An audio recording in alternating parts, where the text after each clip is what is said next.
All right. Live on everything. Everything. Everything.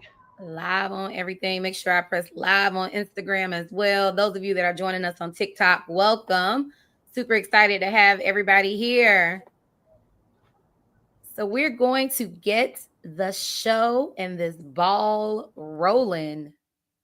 Not like Kelly, but we rolling. Okay. All right. Um, Welcome, everyone. My name is Branlin of Never Unpack. And I am here with my good friend, Tia Cooper. Tia, I do not see your face I on the screen. know. I don't know what happened. I What tried to. happened? Can you still hear me though?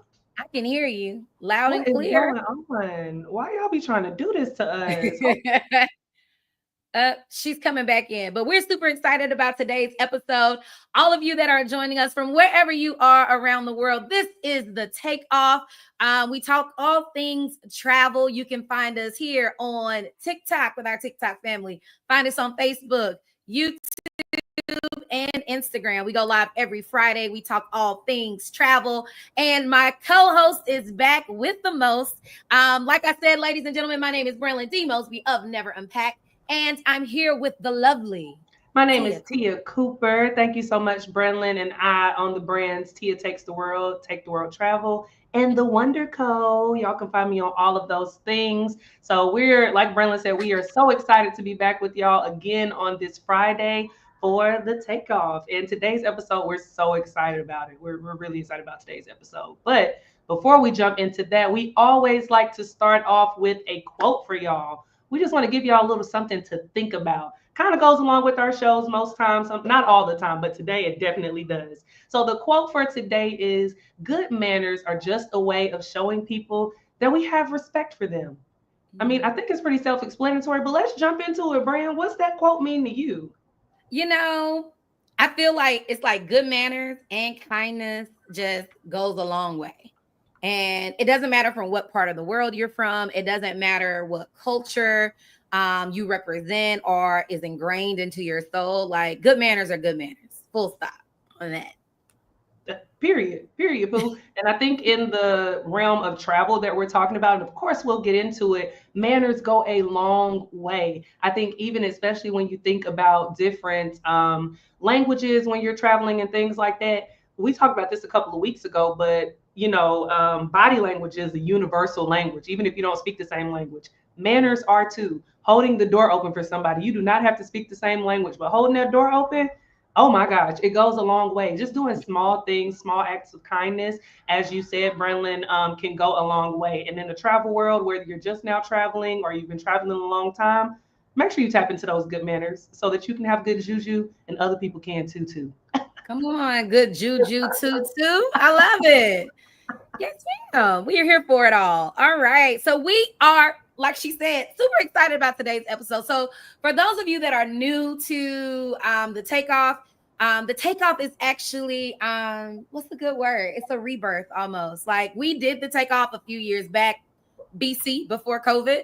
And it was a great time. And we have since become travel agents. We're travel professionals in the industry. We're both coaches, and we are refinding or rediscovering what the takeoff was for us. So today's episode, I think we felt really excited about because it kind of took us back to the original vision of what the takeoff was for us.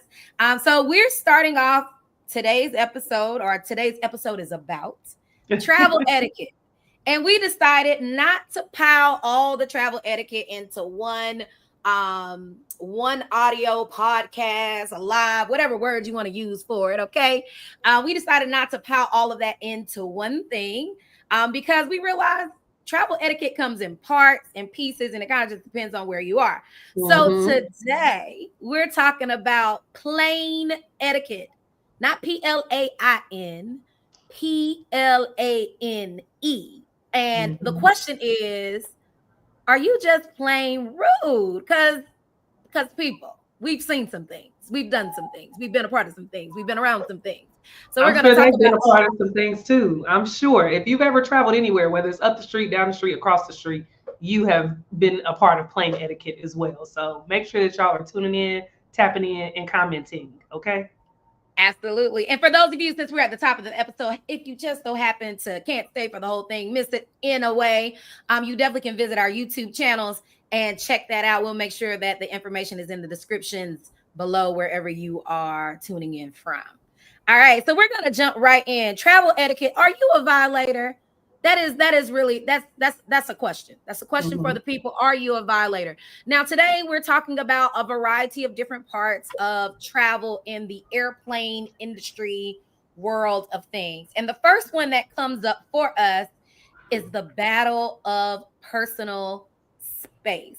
All right, the battle of personal space. Now, for some of you, you may be thinking about personal space from the time you walked into the airport, from the time it takes for you guys to shuffle on the plane and board and get settled. But one of the most controversial topics that most people have about airplanes is, does the middle seat automatically get both armrests, or is this an outdated travel policy of politeness, if you will? Tia, what is your take on the middle seat and the armrest? Okay, so I've been a middle seater and it's uncomfortable no matter which way you put it. I've been a middle seater with very small, petite people beside me, and I've been a middle seater with people who are of the more, they've been fed well. Okay. I've been on both ends of the spectrum of in between people. I'm sorry, y'all. I didn't know the correct terms. Y'all will get me together later. But I've been on both ends of the spectrum, and it doesn't matter what size people are, who it is. It's uncomfortable being in the middle. So having that armrest just gives you a little bit extra. Now, I will say I tend to lean to one side or the other, so I don't necessarily need both. But I do think that it is politeness to give up most of the space. Now, the armrest is this long. Your elbow ain't nothing but the little peak. So you only need a little bit. So whether I'm in the middle or been on the outside of that middle seat, I feel like we can share. You get first dibs on where yours want to go. Do you want to be in the middle? You want to be in the front? You want to be in the back? You want to put your hands like this? You want to put your hands like this? Because sometimes they like to lean up. I think I give you first dibs after I see where your elbows are placed. Then I'm going into mine because we can share. Sharing is caring. What you think, B? I absolutely hate the middle seat. It's horrible. It is the worst place for me to be or sit. However, because I avoid the middle seat in most cases, I always let them have the armrest to either my left or my right. So I love a window seat. So typically I get my lean on real far to the left or to the right. But typically I try to sit on the left hand side of the plane. Fun fact, I'm left-handed. So I usually sit on the left-hand side of the plane so that when I eat, I'm not over here elbowing my partner. So I usually keep it to the left and lean left. So I usually give the armrests to the middle person because I feel like you made a sacrifice for us all. Now, hold up, Brand. Now, I will say this. I don't think that the middle seat person always makes a sacrifice for anybody. They hoping that they get that aisle seat or that window seat. Let's be clear. I actually was just watching something earlier about a flight hack that you can do to avoid getting the middle seat. Because, I mean, I don't know if you've ever flown on a budget airline, but most of the time, typically in thoughts of the way that it's set up, because you are paying for a lower ticket, they want to upsell you on the paid seats, which are usually the aisle and the window. So they automatically give you your free seat or the seat that is included if you do the random seat as the middle seat. So you ain't make no sacrifice. Sometimes you're just trying to save some coins. You are trying not to pay for that extra. So now I'm not about to give up now. If that's what we're looking at. If that's what it is. I feel like it's sacrificial, even so. And even in some cases, I would say most of my friends all are married, including yourself. And typically when you are flying with your husband, somebody is in the middle seat of the partnership. So somebody still sacrificed. Oh, not you. You say y'all split up. I know where you at. We in the same place in the sky. I will catch you at immigration when we get off this plane. Oh my goodness. She said, I don't got to sit beside you, my guy. The flight attendants always look at us crazy because they're like, I live with you. We are bound for life. I'm going to see you when we get up off this thing. And if I don't, then we're going to go to the same place anyway. Either way it goes, we're going to be together when we get off this plane. We might as well be able to lean up against the wall, get us a little nap, So the people, whenever they give us our tickets, they are always in such shock and disbelief when I'm like, they're like, oh, we don't have seats that are sitting beside each other. Okay, and we didn't ask you to do all that. You're doing a bit much. You're being a little bit presumptuous. Give him a window and give me a window, whatever way that you can do that. They are always so like thrown back, like, but you're traveling together. And what are we Not saying? and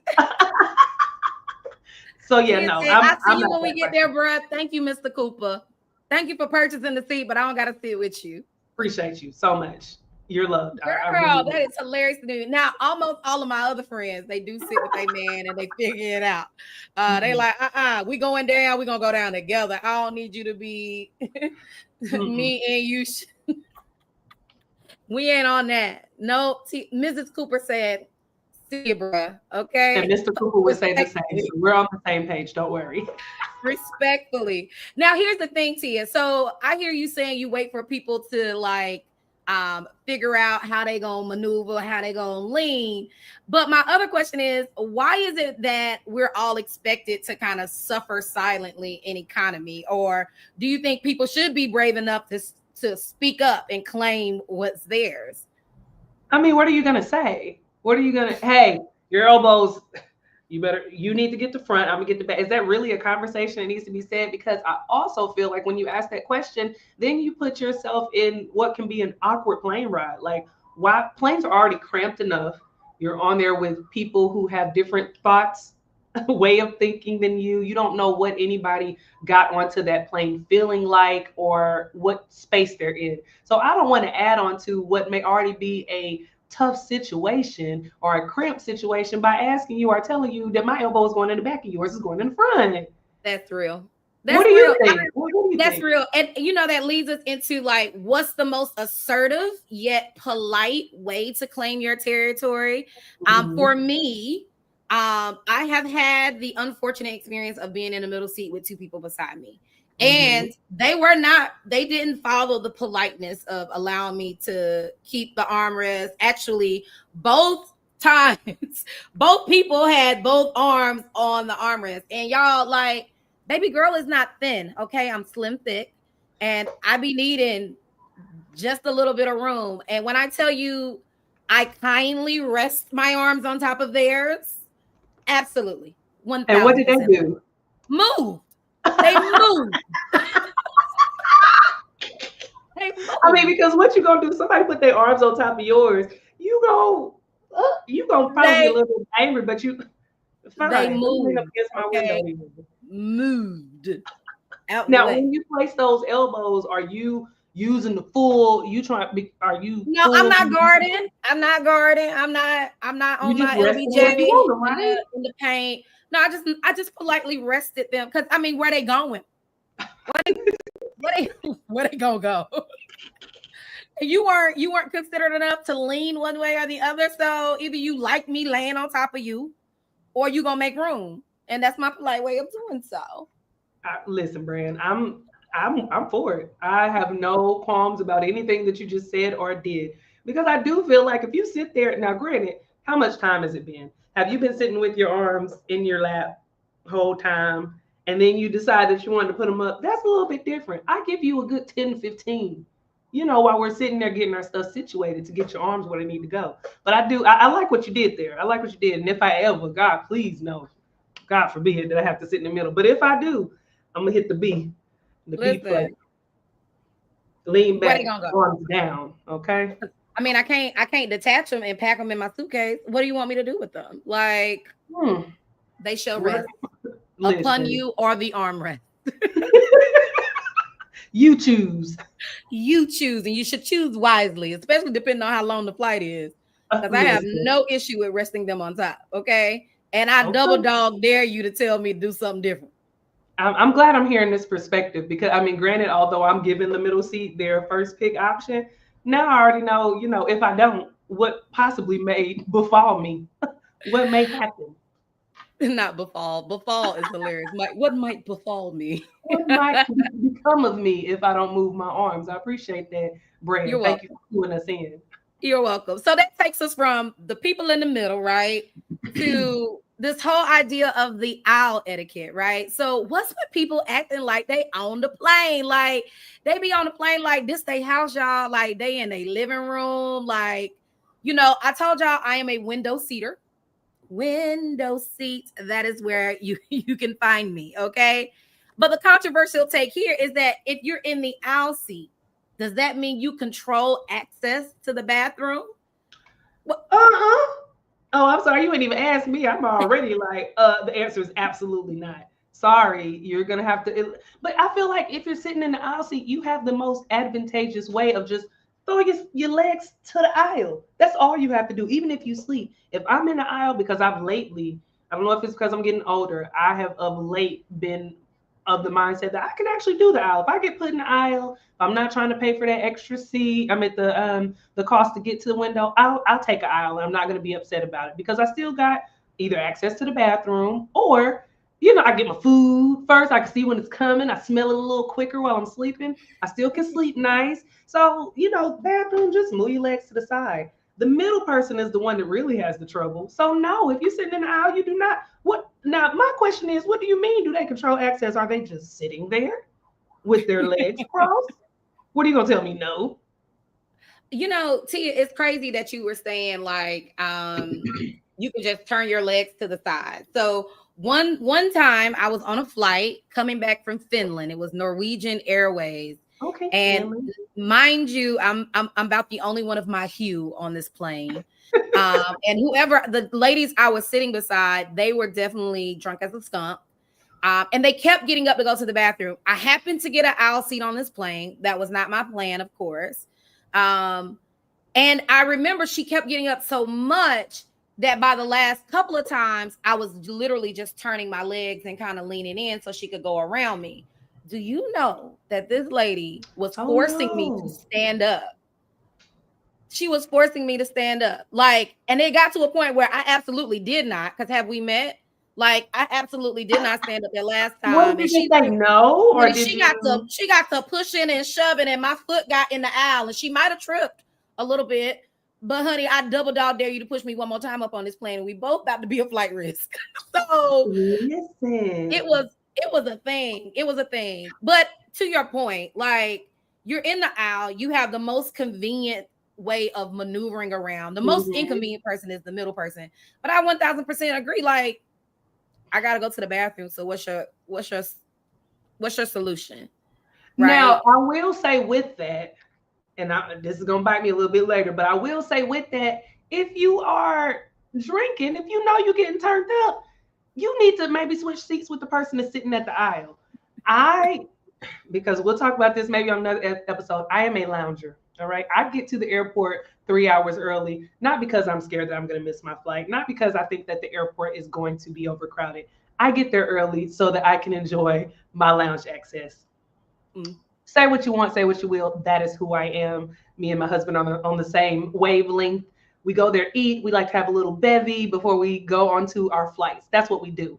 But if I know I have to get on the window seat for a 12-hour flight or whatever, now if it's an hour flight, okay, I can have a couple of bevies in the lounge. Cool, I ain't got to drive. I can go to sleep. I can enjoy the bevy effects, whatever. But if I'm going on a 12-hour flight from Qatar to North Carolina, I'm probably only going to have one bevy. Why? Because I am polite in my travel etiquette. I am not plain rude. I'm just saying they should have controlled their intake, but apparently they don't care. That's what I'm getting. Sometimes you can control your intake and you still have to use the bathroom. Case in point, I was on a flight going to North Carolina this past October. Okay. And I don't know what happened. I broke the tap, and next thing I know, I was using the bathroom on the hour. Every hour. I was like literally sitting there watching Game of Thrones season 2.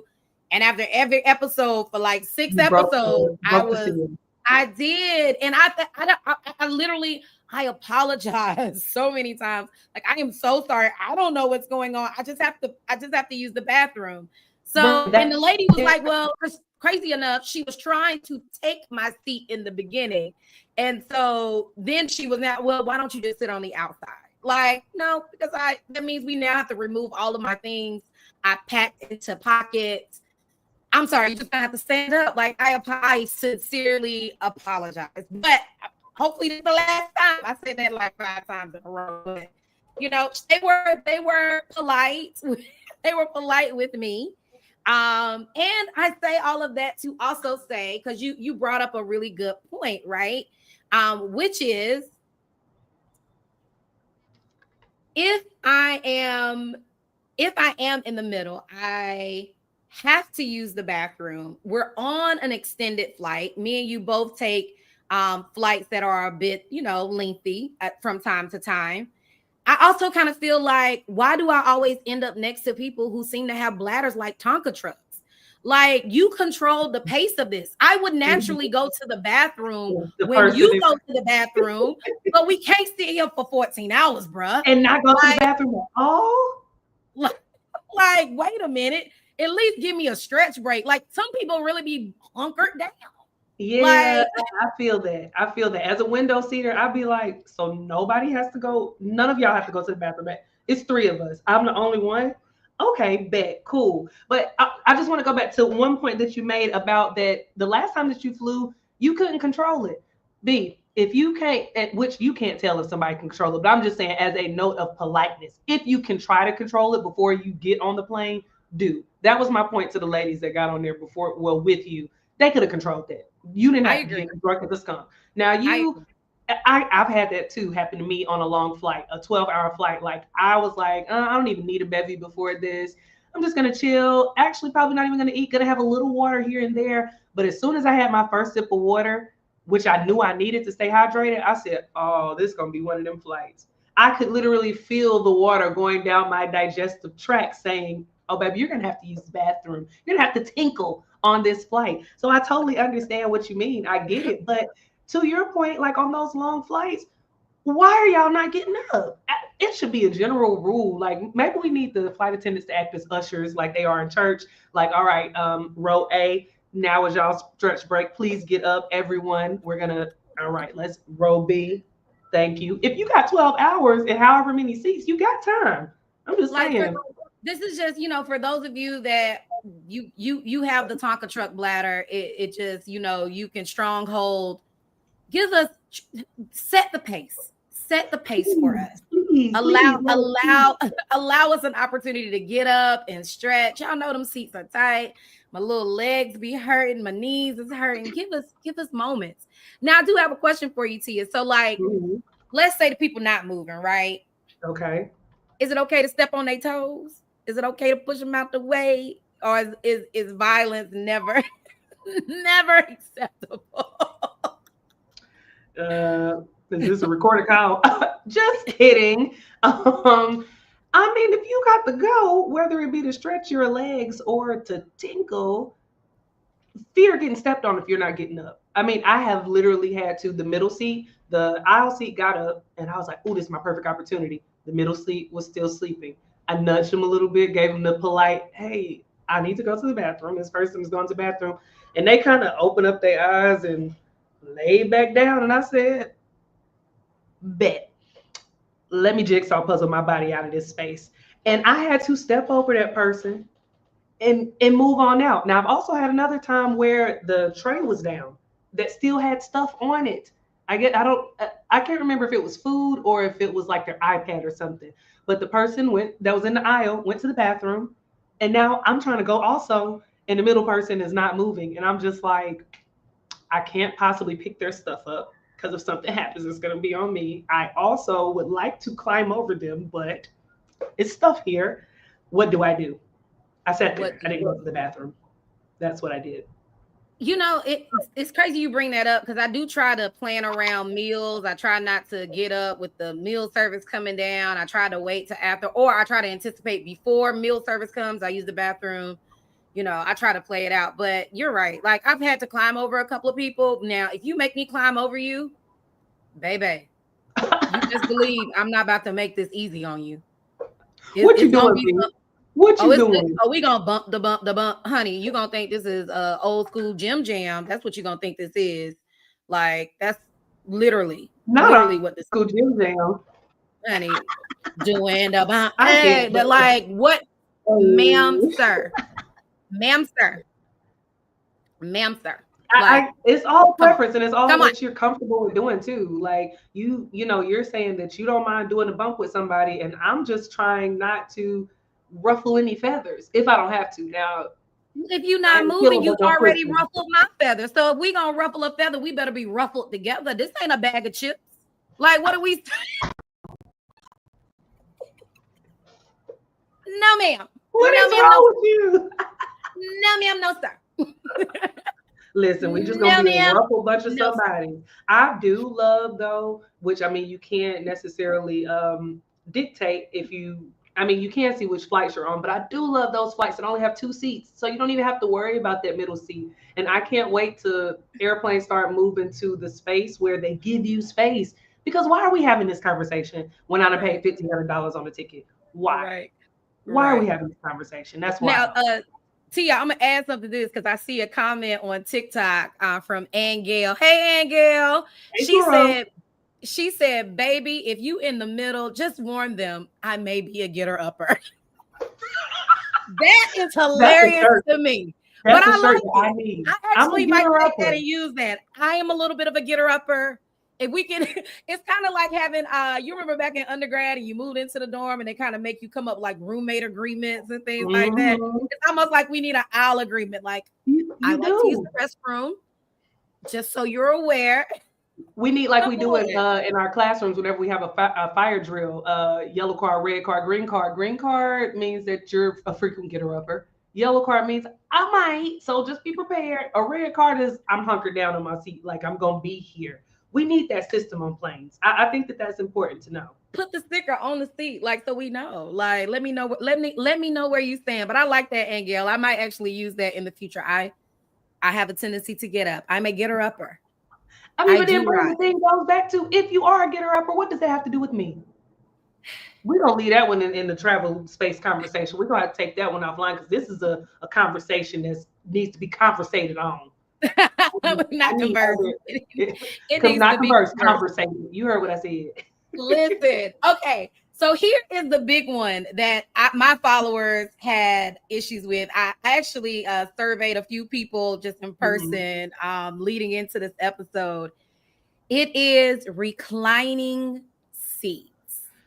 Are you the villain if you lean back? Lean back, lean back. Like, are you the villain if you lean back? So the controversial take here, is it about comfort or are you just being a jerk for leaning back in a limited space? I It's the pause for me. What you got, Tia? I got that. If it lean back, then I'm gonna lean back. Your mama named you Clay. I'm gonna call you Clay. The seat leans back, so I'm gonna lean back. What are we talking about here? If they made the seat to lean, now I will say it's not that I'm leaning to make you uncomfortable. I am leaning to make me comfortable, and I'm sorry if that gives you discomfort. Now we've had this conversation in one of our friend groups, and we have a friend who is very tall. Hey Tim, you are tall. And I'm sorry that you don't splurge on getting that emergency aisle row. Y'all tall people, I'm sorry that y'all came out very long in life and your legs need space, but they need to give y'all a tall discount or something so that you don't have to pay so much. But you also need to get that emergency aisle seat because otherwise you're going to be taking up the aisle if you sit in the aisle seat. They're going to own the aisle, as we already talked about, or you're going to be uncomfortable and I'm going to feel bad about it. Why do I have to feel bad because I had to sit up straight when I could just recline because your legs long? No, I'm reclining. I'm the villain. Sorry, Ooh, my ooh. origin story. You know, I'm 5'3". Tia has a couple of inches on me. I'm 5'3". So typically I always consider who is sitting behind me before I fall asleep when I first get on the plane. Usually, if it's a kid or another smaller woman, I would definitely lean back. If a large man is behind me, I try my hardest not to lean my seat back, and if I do, it's usually very limited. Just because I can actually typically withstand the tiny space. Now, there's been a couple of flights I have even gotten on, and my little short little legs and knees are touching the seat in front of me, and I'm complaining because, like, airlines, what are we doing? What are we doing here? If I'm 5'3" and the seat is touching my knees, that's a problem. You know what I'm saying? But if I have a little bit of room to kind of just stretch out my little legs, I take into consideration the person behind me. Now I have gotten on a flight where an older lady or somebody in front of me was leaning back on me, and they literally were in my lap. And so therefore this domino effect went back. And there was an old lady who didn't look like me, and she was pushing my seat up and kept telling me I needed to put my seat up. And I was like, ma'am, they're in my lap. Where would you like for me to go? And I highly suggest that you do not push my seat anymore. Highly suggest, with a smile. Thanks. Respectfully. Thanks. It's wild out here in the reclining seat world. It is. And to your point, airlines, what are y'all doing? Like, totally understand that you're trying to make your money, and that I don't understand aerophysics, but I'm sure that you can only have certain amount of weight on planes and things.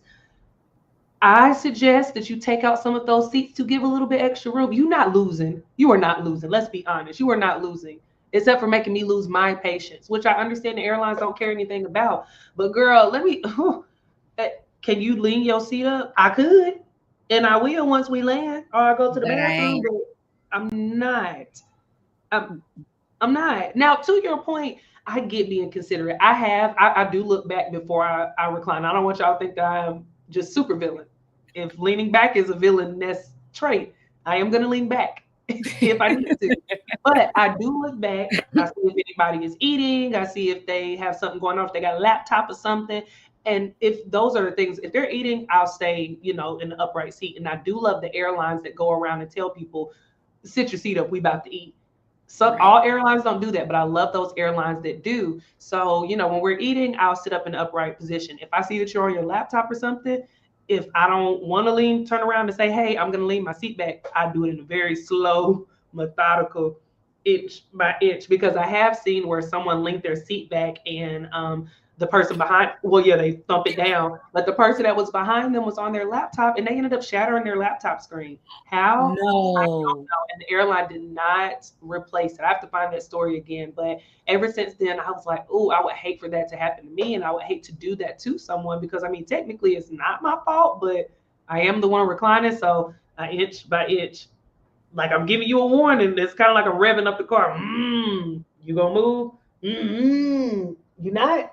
Okay, I'm leaned back. What are we doing here? So, villain or not, put that in the chat. Even if you're catching a live, or if you are catching a replay, put in the chat if leaning back or reclining your seat makes you a villain. And are you a villain? Are you a recliner villain?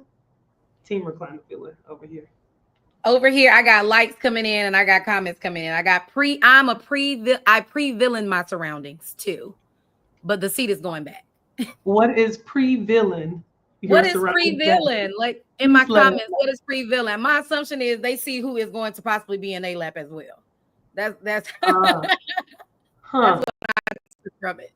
I don't know if I'm so good as to gauge that just yet. I don't know if I'm there yet. I'm not there yet. But please send your tips. The seat's a waist trainer seat. A not waist they trainer? tight though. They so snug. Not the seats like a waist trainer. I'm done. I'm all the way done with y'all. But I like it. They said checking to see the size behind you. So yeah, will you be okay? That's my pre-villain era, and then I become a villain. It's going back. Like, that's the comments we're getting right now. Yeah. Oh my goodness, that is hilarious. This was a big topic for a lot of people. Like this was I think I put in my stories yesterday. This was one that kept coming back up, like the lean back of the seats. Other people had issues with not just the seat going back, but why is your seat back while I'm eating? Why is your seat back before we take off? What, and I was like, those are some key things. They're valid questions, but at the same time, if I'm sleeping and I didn't wake up to eat, it's possible that I'm in a very deep sleep. If the flight attendant didn't give me enough to say, hey, get up, we're about to eat, here's your food, and I'm still sleeping, how would I even know to recline my seat back up? What? So I get that those are key things, but I also understand that in the world of traveling, sometimes you can't prevent those things. Like I said, it's not all airlines that make you sit your seat up when it's time to eat. I love those airlines that do that. Airlines do Because that? yes, I've been on several flights where they're Wow. like, please lift your seat, just like they do whenever you take off. Please lift up your seat. We're about to eat. Like whether you want this food or not, but you need to lift your seat up so that these people can eat behind you. I've had that happen a few times over the past couple of years, and I really appreciated that. Now, granted, I wake up when it's time to eat. I smell the food. I don't care if it's a shawarma or just some hummus. Those of you who eat hummus, it don't have a smell. I smell it, and I wake up. So I'm lifting my seat up so I can get ready to eat. You There know, you but go. everybody is not that way. So these are definitely points to take into consideration for sure. These are points. This, that's real good. And I may not get the memo because I'm so kind enough not to put my seat back most of the time. I can pretty much sleep any kind of way. I ain't even kidding Same. y'all. Like I'll be like, I'll be all types of knocked out. So maybe I missed the memo because I think that's a really cool thing, and it makes Mhm. sense. Like, but I've had people definitely stay in my lap while I was eating, and they were up eating as well. They didn't Link care. back eating. Did not care. Yeah, nah, that's Um, not so that I guess that I was going to ask you, I was going to ask you, should reclining be banned in economy? But clearly, that's a hard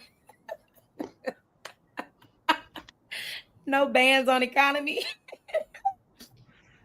I just need to step up my Comfort Plus and Pod game, because Yeah, no, Lord, no. you That's hear me. now Please you bless you me with a already salary have to afford. you already have limited space, and now you're also telling me that I can't have the option to lean back.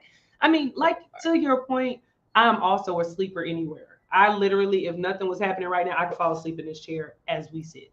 If I close my eyes long enough, I can sleep anywhere and in any position. So I don't necessarily have to lean back. But if I'm on a 12-hour flight and I have the option, then yes. So it wouldn't affect me necessarily down to my core if they took away reclining seats in economy. But dang, we are we already back here cramped. We also can't lean back on a 12-hour flight. Well, maybe they could Jeez. offer like a discounted seat if you had the option not to recline.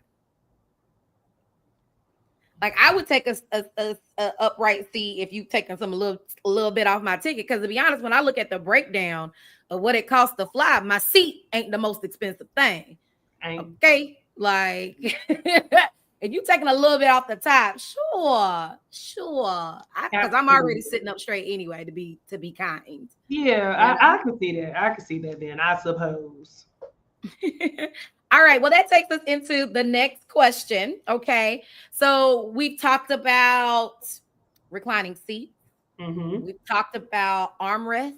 Mm-hmm. Here's another one for you. Keep your body odor in check. Now, when I first was playing around with this topic or this little piece, it was really talking about like people and their perfumes and fragrances. But I fly enough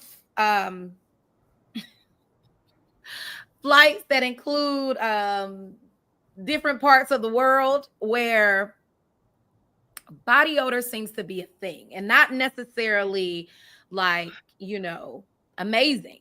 Not a fragrance bomb, of course, but a bomb, a fragrance. Not the one in Gilead. So that takes us to our controversial take. Is it wrong to comment on the person with overwhelming fragrance, bad or pleasant? Uh, Silence. It was crickets.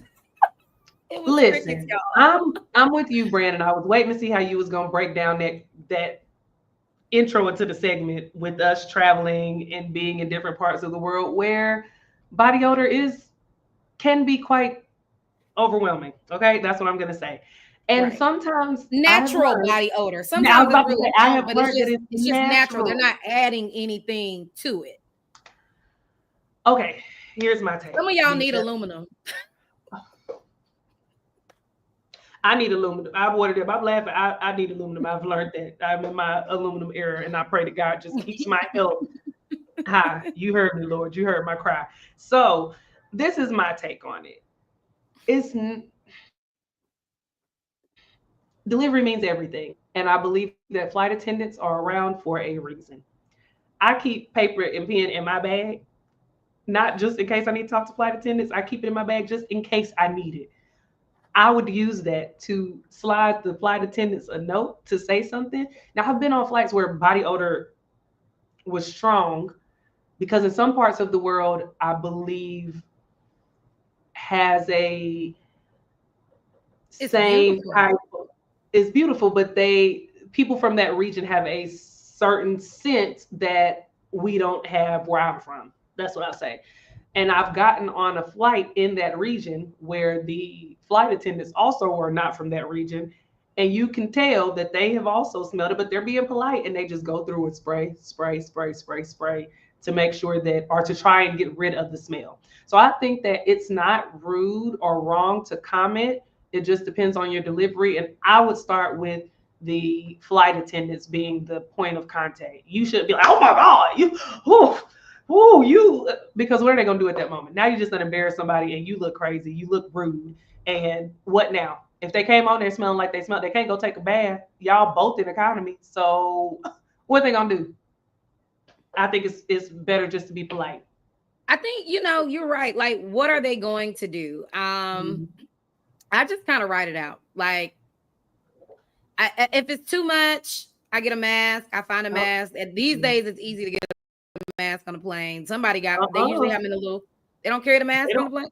They don't have them. It's hard to get a mask on a plane, so I keep them in my book bag. Every time I have been on planes several times in the last They couple don't have times, I'm them. like, "You have a mask?" They're like, "No, I don't. We don't have masks." I feel like all the flights I got on, they even give me a mask, give me a little welcome kit. What all Not your the flights budget, had? not Welcome. the short budget flights, but Oh, like the big body, the big boys, the hotels in the sky, like my mama say. The big mm, boys always have like a check little, next time you get on the flight and see. But I keep mine okay, in my okay. book bag I'll bring that one back to the group. I'll bring now. that back to the group chat. Mhm. But typically, like you, I actually do carry masks. But I mean, by the time you make it on the plane, I just kind of suck it up because it's I guess to the point of even our quote in the beginning, it's just not, it wasn't good manners for you to get on here being funky to begin with. But if it's of your of your culture, I guess who am I to say that that wasn't good manners? But it is all within my power to be kind. Now you don't need to be doing too much getting up and flapping around. Now, like you need to sit still a little bit. You need to But sit still. what if they a frequent getter upper? Then I what? gotta pull out the mask, and I will try not to spray something. I might ask the flight attendants to spray something, but to your point, like it's just nothing I can do. And it was crazy, like in talking about this, I was thinking about what does Brandlin do? And I really love perfumes. Like Mhm. I am a perfume girly. I love smelling good. Mhm. Uh, and I actually I will put perfume on you guys to do a live with you, and you can't smell me. It just makes me feel good about life. But I Mhm. actually do not put perfume on to get on planes. It's just soap and water for that, and a little deodorant with the aluminums. So, um, I don't know the consideration of it all. I wouldn't comment. That's the short end. The short end of it, I wouldn't comment. I'm curious to know our people that are watching out there, whether you're watching live or the replay, put in the comments. Are you a commenter? Would you say something to someone? I want to know how many of y'all rude out there. I'm joking. You kind of. Would you comment? And if you would comment, do you just say it out? How would you say that? So put that in the comments because I'm very curious. Put it in the comments. Let us know. I'm with it. Um, yeah, I'll just let you be, let you be, Just roll and on. I'll Let probably me be laugh with sure. y'all. Goodness, woo, Mm-hmm. that was different. So Mm-hmm.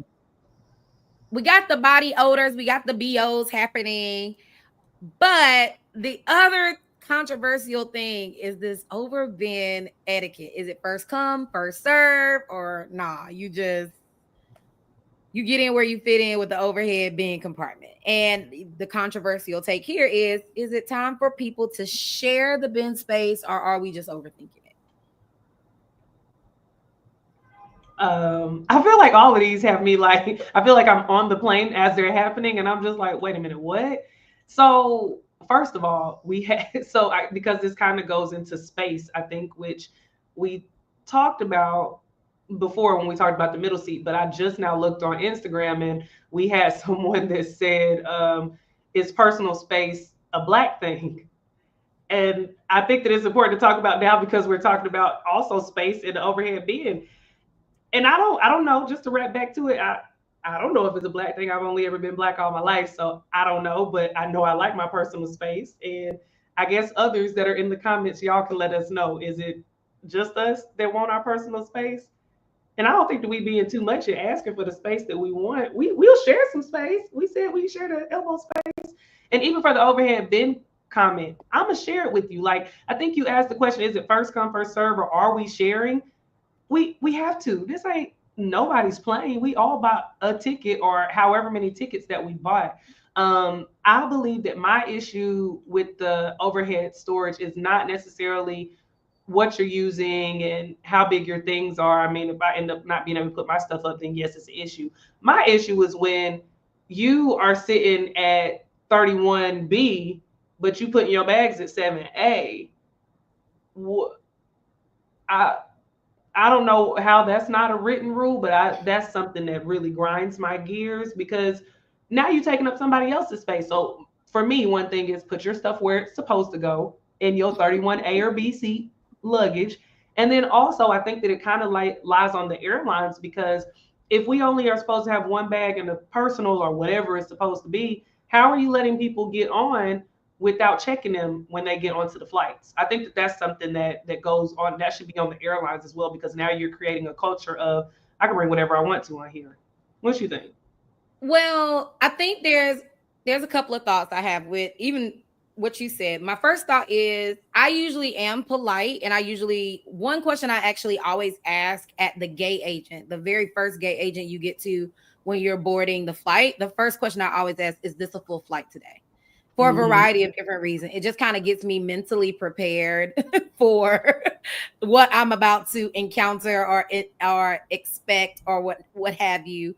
But it also kind of prepares you about what bin space is available because a lot of times by the time you get to the gate, depending on the size of the plane, if it's an extremely full flight, they'll make you check a little larger carry-ons at the gate for free, and they'll check it all the way to your final destinations, which means I need time to ship things around. I feel like I am the ultimate polite traveler. I typically put my one little item at the top, which is the rolling bag, and then my book bag usually goes under my feet because I'm a little tiny person and so compact, I usually suck it up. Now, this last plane I got on, I told y'all the seat was in my lap. So at first, I put my book bag below, and then I was like, I'm about to take this. I'm going home, and I want to stretch out, literally. I was like, so it so happened, and the people that were on my row were actually traveling light. They had like a small book bag too. And so somebody was walking by, a really nice looking gentleman. I said, excuse me, excuse me, sir. And I was like, can you put my book bag up there? And he took my book bag. I mean, it was heavy. He was like, oh, but he stuffed it up there for me. However, a few seconds later, Tia, and I kid you not, somebody comes down the road. This was a full flight. And the girl was complaining because she couldn't get her stuff above her seat. And she did not want to take her luggage to the very back of the plane because we all know, like, first of all, y'all early risers, which somebody complained about in my story. The people who get up too early, that was a plane complaint. They get up too early. I gotta fight you to go back to the plane. Right, like where you going? I gotta fight you to go back to the plane. But the man literally had like 2 bags up there. He had his jacket up there because we were coming from like Canada. And she was like, I mean, I'm just asking, can you move your jacket so I can put my bag up here? And what did he say? Her bag was much bigger than his jacket. The bag was bigger than the jacket anyway. But I understood the pain of it all because, sir, you are taking up a lot of space. This is not your personal closet. Like, read the room. That's how I feel. Just read the room, read the space. Definitely.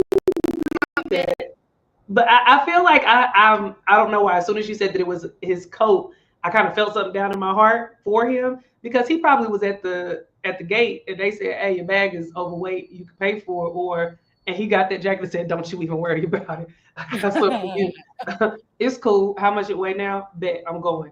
and it was probably gonna be hot wherever he landed, or he didn't want to wear it on the plane. It probably was too big, whatever. So I felt his pain, but I'm not saying that it's okay what he did. I am not saying that that's okay.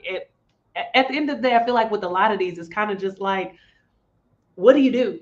What do you do at the end of the What day? can But you I do? think the airlines can do a lot. You can stop people from over bringing things. Like I've been stopped before, like on a budget airline. If they say that you can bring a personal item, they mean a personal item. That doesn't mean your purse plus your carry-on. And they've said to me before, hey, where are you going with that? Do you have a did you pay for that or anything? I'm like, oh no, ain't nobody said nothing to me about nothing. What? I gotta pay for Did this. you pay for Yeah. it? You that can be your personal. You only get one personal item. Is that gonna be it or that purse gonna be it?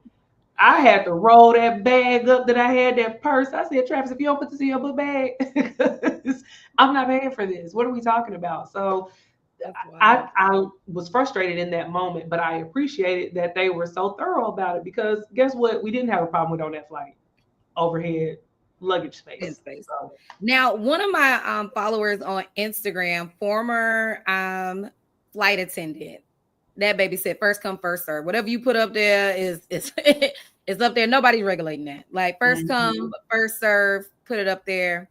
I mean, I hear it. Like I just try to be considerate of others as much as possible. The other thing I was going to add to that, Tia, too, because I was thinking about, like, you were talking about the number of bags. Me and you are oftentimes, it's different when you're flying domestically, right? Because some of those airports are smaller and so they don't necessarily have duty free, but some people be racking up in duty free, and so their bags have now multiplied from You're the right. one little carry on. Like, and I mean, that's from beverages, smokes, snacks, Perfumes. clothes. Some of these Mhm. airports are like full on malls at this point, and you don't have any place to put those bags either. Like, so now you have your carry on, you gone shopping in the airport, you got your book bag. You might be like me, probably try to sneak in a little fanny pack in there.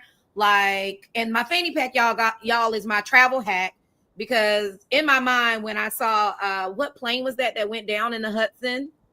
You remember that plane? I remember what you're He talking landed it in the about. Hudson. Yes, he saved those people.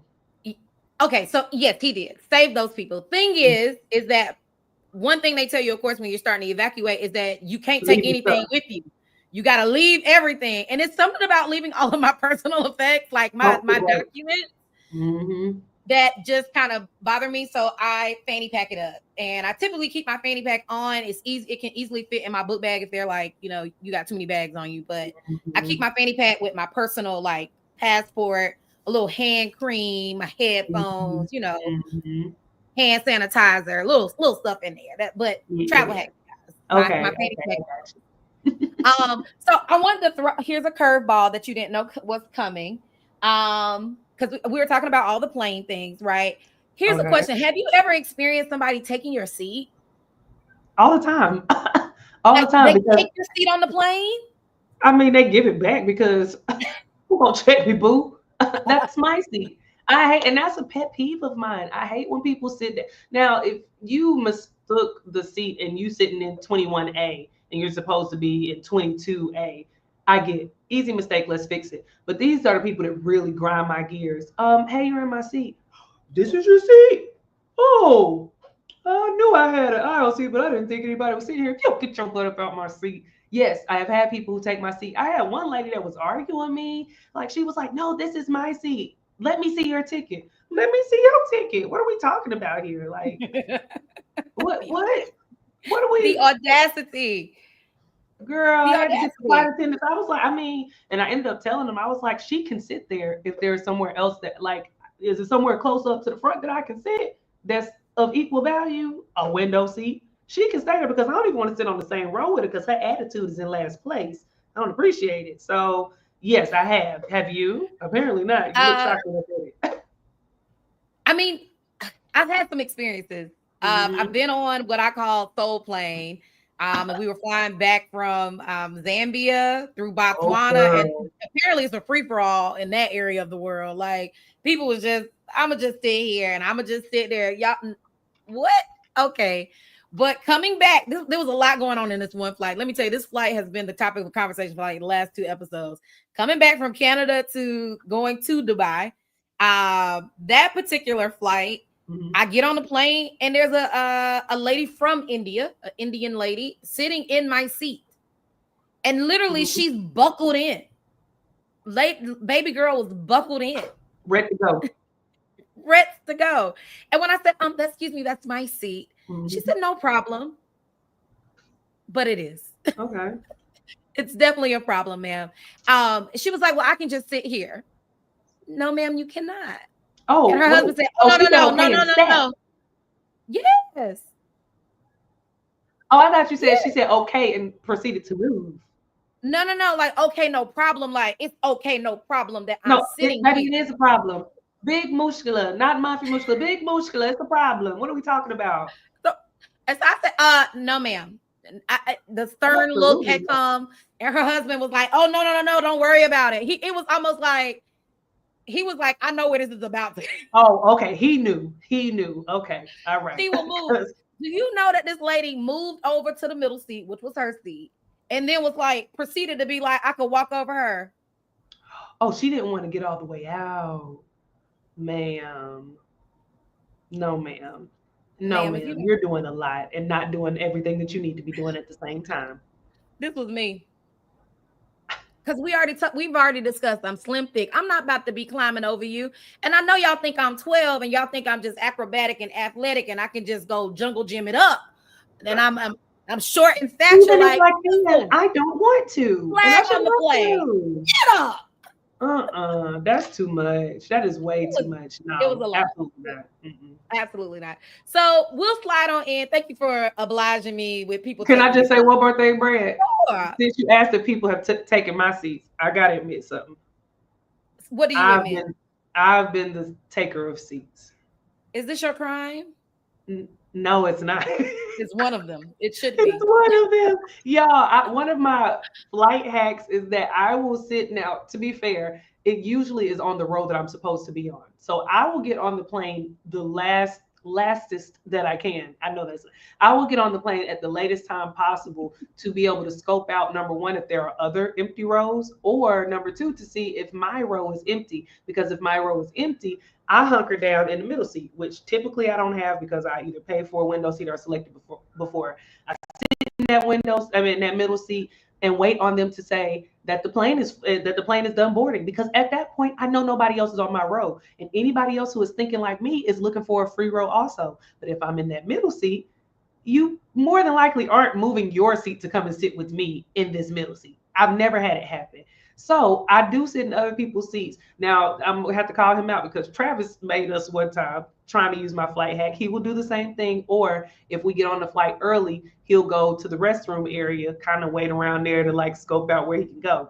This time he saw a row that didn't have anybody on it. And we were technically towards the end of boarding. They hadn't made the call yet though. So he sits down and I'm like, well, what you doing? He like, this row is free. I said, oh, thinking he had talked to the flight attendant. Now this was a shorter flight, so I was like, and the flight seemed like it was a bit fuller. I was cool with him sitting at the window seat. I was gonna sit at the aisle. Whatever. This lady came up, two ladies. That's our seat. I said, no, wait a. Now I don't be doing offenses like this. I do small offenses. I'm on my row and I sit in somebody else's seat to see if I can hold the row. You all the way. We were 10 rows up from the wrong seat. Not from the wrong. Brandon, I said, I'm not. See, that's why. Embarrassing. Embarrassment. I'm sorry. I just had to add that. I do occasionally steal people's seats. Sorry, guys, but I will move. You are the seat stealer. You are the person I am talking about. But I do move. I move. Well, that you guys, you know that we are both travel professionals. We are travel coaches, travel advisors. We're booking trips. We're taking trips. We're helping you with getting people on your team to book and take trips. So it would not be like us not to even just talk a little bit about how the business connects to booking flights and who we are as travel agents. We do have access to book flights. We are both certified in different vendors to book flights. I will be transparent and honest with you guys. Booking flights as a travel advisor is not my favorite task. Not my favorite thing to do. Can I offer it as a service to clients? Absolutely. I have my reasons. I see Tia is nodding and shaking her head. Chime on in, Tia. What you got? You feel the same way? Yeah, I do. At the beginning of this, I'm still a fully service travel agency. We If are. if it comes in a package, I will offer you a flight. If that's what you're looking for, all inclusive package of flight and hotel, no problem. I got you. But for those who are just looking for flights, now we talked about in the episode, Brenlin had saved so much on one of the flights that she got for herself. It was amazing. Like she literally probably booked another trip based on her savings. Can we get savings like that for flights and things? Yeah, sure. Sometimes. Sometimes the savings just don't amount up to what it is that we have to go through. Some of y'all will ask for flights and be looking for us to get $1,000 discount, and things don't work that way. And then when we want to get our coin off of it, if we want to make some money, then you're like, oh, I could have got it for cheaper. Bet, do it. That's fine. I'm letting you know before you come to me, I will let you book your own flights. Everything else, I got you. Like I said, again, on the all-inclusive tip, this is us being transparent, letting y'all know what it is before you either start a business or before you book business with us. We are happy to let you know if that's a service that we can provide. But for all those of y'all getting into the business or looking for that service for me, unless it's all inclusive, we probably gonna try to move around. I hook you up on everything else though. What you got? What you agree? I'm in the same vein. And when Tia says all inclusive, so there are some opportunities where we have options to have an all inclusive resort and be able to book a flight with that. And that's whether that's in Europe or the Caribbean. There's options to put packages with flights, and we can build it all together. There's also times where we are actually packaging your flight, meaning we have a package for your actual travel, and then we have the opportunity to add a flight to that. Now, the beautiful part about being a travel agent or a travel advisor is that we have access to a lot of vendors, business to business models, which means we get access to some cooler deals, some flight times that might not be available on those handy dandy booking services you like to use, booking platforms you like to use. So we have options to do that. However, in my personal opinion, I might be wrong. I'm still a little fresh around these parts. But flights are one of the least commissionable things that we can book. And to be honest, it's usually a lot of work because we need to suss out the flight. We need to find that, we need to be able to then let you determine if this is a flight you want to take, the times you want to take. Yeah, it's a lot of work to book a flight for the amount of commission that you're getting off of it. However, in emergency situations, I absolutely will book your flight. But just like Tia said, I typically forewarn you that the prices that I find and the prices that you find sometimes are similar and sometimes they're drastically different. Sometimes I see some things that you may not have. So I don't mind looking initially for you. And if those of you that are interested in being a client, I will let you know what the charge is on that, the up fee, the amount that it will take for me to actually book it, because it's not easy work. But I also let you know you can book it yourself and give you some advice on times and dates of when you should look for flights. So we usually give you shout out on that, Brenlin, which you speaking about our clients, like just a quick shout out to them. And although we do have our celebration moment here, quick shout out to the clients that are like, your fee is your fee, and what do I need to pay? Or as we talked about a couple of weeks ago, I tell y'all all the time, my husband's motto, I got to get this on a shirt for this man, is what send me the bill. Send me the bill. What's the fee? I know what I want. Send me the bill. For those people, great on you. You know that services cost and you don't mind paying that. So shout out to those clients and everybody else that didn't know what was involved in it. Now you know. So now you know how you want. There are commissions involved. You can get commissions. Don't be shocked. There's things to learn, and we love to coach you. Okay, so if you want to know a little bit more about it, let us know. Come on. All right. We'll teach you something. You want to slide us into celebration? Celebrate good times. Come on. Hey. Yes, I will. So I am so excited, and speaking about booking things, this goes right along with it. So my celebration is for an agent that's on my team who has been using this business to basically fulfill one of our mottos in our business, which is that if you start this business, you can travel more, save more, and never pay more.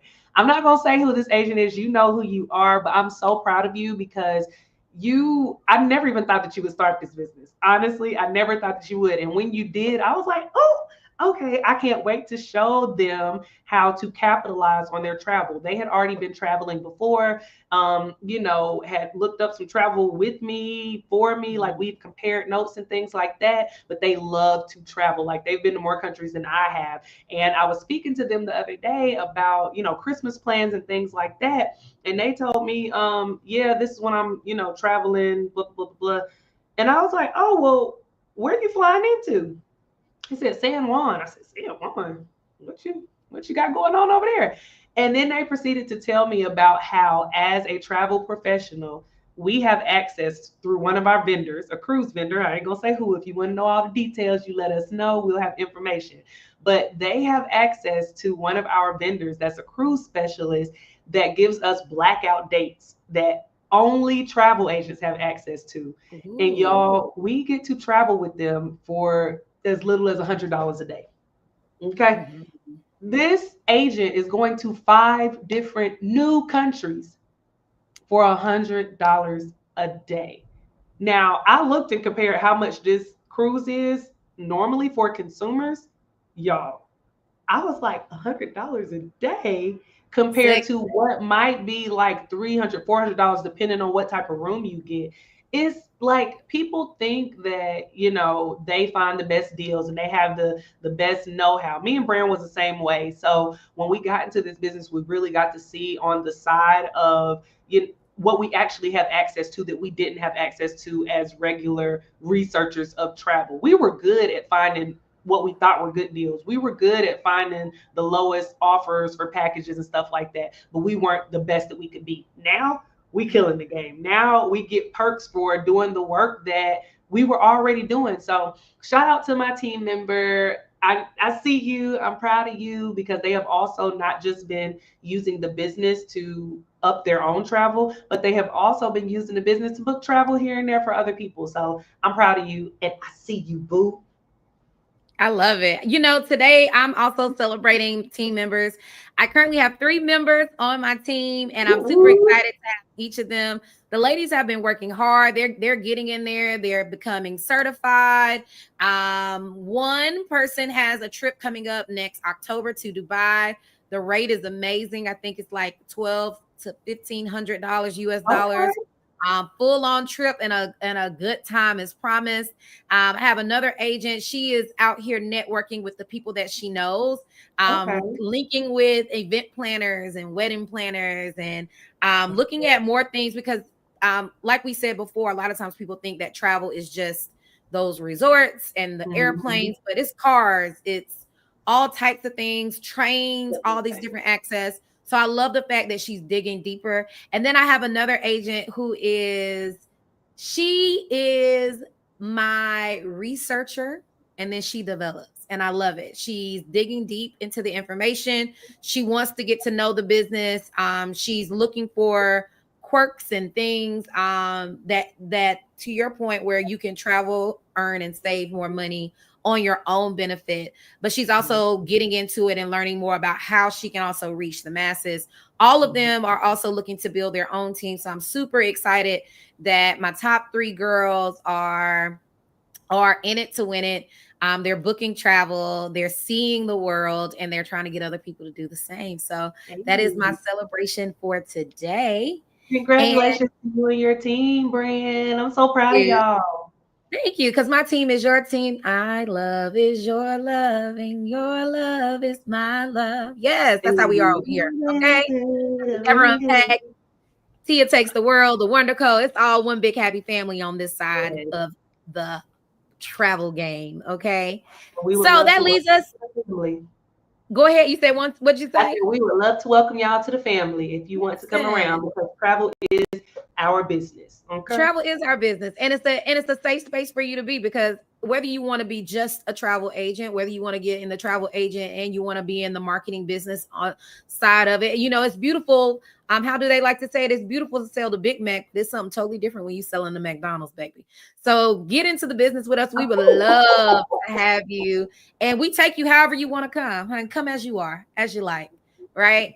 So that takes us into our episode recap. So we kind of came up with a few mile high manners, the mile high manners code. The first one, I got you on the first one. Tia get you on the next one. The first one is armrest, go to the middle seat. Y'all, like, let them decide. At least let them decide if they want to be up, down, move it around, what they want, however they want to bring it on, if you will. But armrest, let them decide. It goes to the middle seat.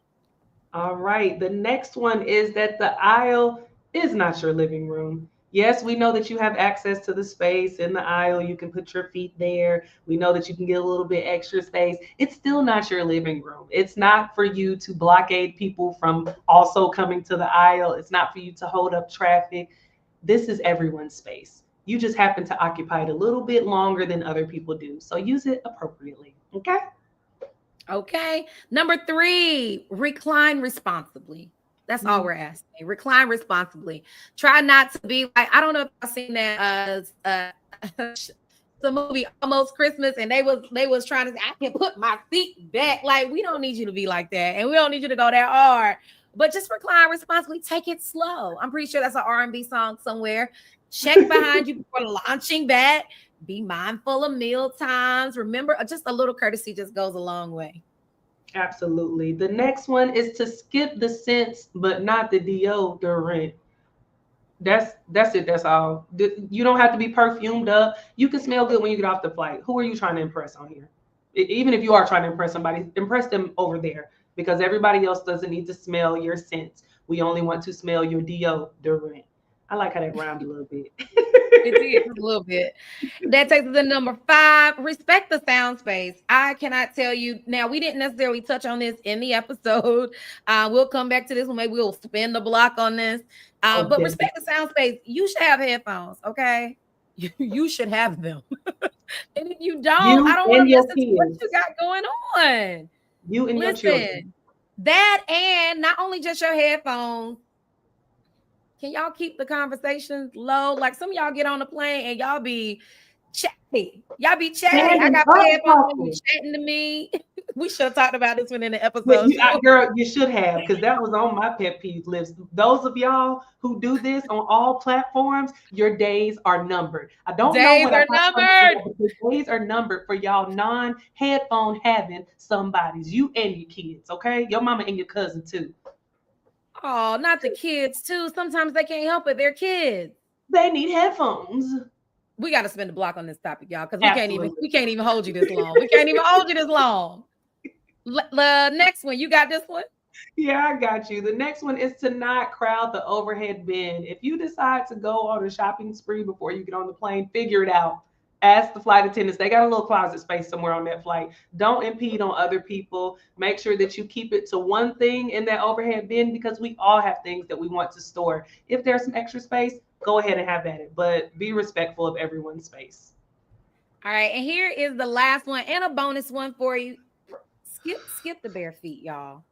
Skip the bare feet. Some of y'all are superstitious, so you keep the same socks on you flew in the last time, maybe. I don't know. Or maybe you ain't cleaned them shoes. Maybe you ain't cleaned them socks, but your feet stink. Okay. And we would like we just want you to keep that, contained just a little bit. Fun fact, because I'm a fun fact kind of girl. Okay. I definitely read somewhere that you actually should keep your shoes on while flying, because taking them off causes your feet to kind of spread out and start to swell because of the elevation and the height. And then if your feet do swell while you're in the air, you're unable to put your shoes back on by the time you get back on the ground. So keeping your feet inside your shoes is helpful. Now, I know some of you are flyers from farther distances. And so they give you these nice little slippers and you're like, oh, yeah, I paid for this. I'm about to slide my feet up and knees. Spare us. So you're going to have to spin the block on that one too, because listen, bare feet versus socked feet are two different things. Now, why are you coming through the airport with no socks? Like, I might not have socks on my feet, but I put them in my bag. We gonna come back. People wear flip flops. You know, this is another part 2. We're gonna have about 12 parts of this, but definitely put that in the notes. We're gonna come back to this. Now, you wanted to talk about our confessional, our crimes. Do you want to talk about it? You want to get into that today? But right before we leave, I know we've been here. That's all right. Whoever's here with us is here with us, and whoever's not, y'all can catch the replay. We still got some people over here on TikTok. I see some people on Facebook and some people on Instagram. So we are going to talk about it. Let's get into this confession corner. So this is different from what we usually do. Brenlin came up with this confession corner for this particular travel etiquette. We may have something, you know, as we go along with the other takeoffs. We like to keep it live and fresh as we go along, but we won't stay here too long. But we asked in our stories, each of you, what is your biggest airplane etiquette crime? What is your biggest airplane etiquette crime? So if you are one of the things that we talked about today and you were like, oh, I need them to stay off my block, get off my feet, let us know. Send us, I just saw now on stories, you can reply with the video. Send us a video or write it in DMs, whatever. But we are also confessing. So confession corner, my biggest airplane etiquette crime is that I am a window seat bathroom abuser. So I know we talked about this, but even though I talked about going to the bathroom, if I have to pee, I'm going to get up and go. And I always pick a window seat. Like I said, I've been trying to get the aisle seat some now because I do know how I need to go to the bathroom sometimes. For the most part, overarchingly during my travel experiences, I don't have to go to the bathroom so much on longer flights. But like you said, if you break the seal, what am I to do? I am going to go to the bathroom and tinkle. Sorry. I try to get up and go with the other row, but my biggest airplane etiquette crime is that I will overuse the bathroom and pick a window seat knowing that I have to overuse the bathroom. Don't take me to jail. That's mine. What's yours, Bran? You know, personally, I feel like I'm probably one of the most extreme people who are really kind and polite in plane travel. Okay. And I feel like typically my offense does not offend others, but I never board with my zone ever. I've come up with new ways. I don't know how I always get put in the last zone. I know you like to be the last person on the plane. I absolutely hate it because I want to have bin space. I do not want to be the person walking to front to back to figure out where I'm going to put my things. Also, because I'm in the window seat, I try to get on early enough so that I can actually get in, get settled, and be zipped, locked tight. But 9 times out of 10, if I board it, it's not with who I was supposed to go I with. can't wait to the next time that we travel together. She's not in her zone. She's not in her zone. What's your zone say? Hey, this is not A boarding yet. What are you? And I can't tell you my secrets because I tend to. I'm there. Right on up in there. We all are going to the same place. Listen, at the end of the day, and we all have assigned seats, so that's all right. We won't take you to jail. We just gonna side eye you sometimes. Can you go ahead and tell us how we can get into the business, girl? Absolutely. If you have ever thought about starting your travel agency business, if you are someone who can sell water to a fish and you want to get into the marketing side, or you just want to sell travel, we have both of those sides. You can pick and choose which one you want. If you want more information, all you have to do is go to travelagentworkshop.com. You can use either mine or Brenlin's sponsor code. My sponsor code is Take the World, no spaces. Brenlin's sponsor code is Never Unpack. Again, we do coach people on how to start a business. So if you're confused about what that looks like, if you have questions, that's what we're here for. We are an amazing tag team. We give our people on our team social media help. We give them motivation. We plug them into all the things that make our businesses successful. Brenlin and I have been great at putting people on our team, so we can teach you that. We've also been great at booking travel. It's what we do. So we're great at teaching that as well. And we'd love to have you. And we'd love to have you. Matter of fact, we also would love to have you tune in with us next Friday at 8:30 a.m. Eastern Standard Time. Next week, we'll be talking about finding your travel tribe. So we're super excited about all of you that are finding us on Friday. You can find the replays on different social media platforms. Those of you that follow us on social media, Instagram, you can also follow. I think I have one of these. Let me go back. Did I put it up? Or maybe I took it down. You can follow us on Instagram at, there it is. Thank you, friend. Gotcha, girl. Never Unpacks for me, and Tia Takes the World on Instagram. Typically, this is also almost all of our social media accounts, actually, I do believe. And we both have YouTube channels. We'll be publishing where you can find the replays for those from our lives. But we would love to have you follow us and engage with us. And we absolutely would love to see you again next Friday. As we close out, we have an affirmation for you, and that is: own your journey, claim your space, and make every mile count. I like that. I like that. Yeah. So own it, claim it, and make every mile count. All right. Catch us live every Friday, 8:30 a.m. Eastern Standard Time. T, I'll toss it back to you to close us out. Yeah, same thing as Brenlin said. I'm going to just piggyback off of that. We'll see y'all next Friday. Thank y'all for tuning in. Make sure that you comment and share, like, and subscribe. All of the things, okay? All right. See you next week. Bye, you guys. Bye.